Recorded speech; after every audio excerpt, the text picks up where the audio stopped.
Pinagtibay ni Pangulong Ferdinand R. Marcos Jr. sa naganap na kauna-unahang National Higher Education Day Summit na susuportahan ng gobyerno ang libreng tertiary education para sa mga karapat-dapat na mag-aaral na hindi kayang suportahan ang kanilang pag-aaral sa kolehiyo. Ito anya sa pamamagitan ng Universal Access to Quality Tertiary Education Act at inilaan na budget ng gobyerno na nagkakahalaga ng 134 billion para sa mga state universities at college ngayong taon.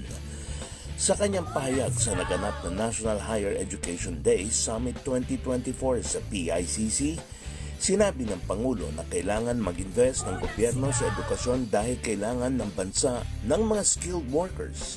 Iniatas din ni Pangulong Marcos na dagdagan ang budget ng CHED para sa taong 2025 upang mabigyang pansin ang kahalagaan ng pagkakaroon ng access sa dekalidad na tertiary education ng mga Pilipino.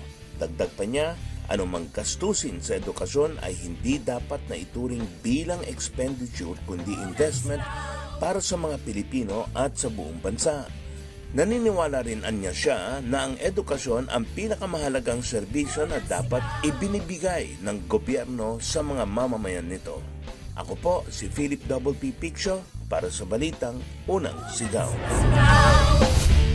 Ito po ang siniguro ni Pangulong Ferdinand Bongbong Marcos Jr. na committed ang kanyang administrasyon sa pagkakaloob ng libreng kolehiyo sa mga kwalipikadong estudyante sa ilalim pa rin po yan ng Universal Access to Quality Tertiary Education Act.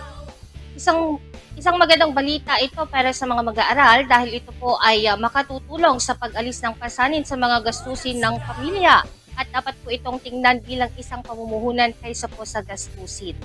At naniniwala rin po ang Pangulo na ang edukasyon ang pinakamahalagang serbisyo na dapat ibigay ng gobyerno sa publiko.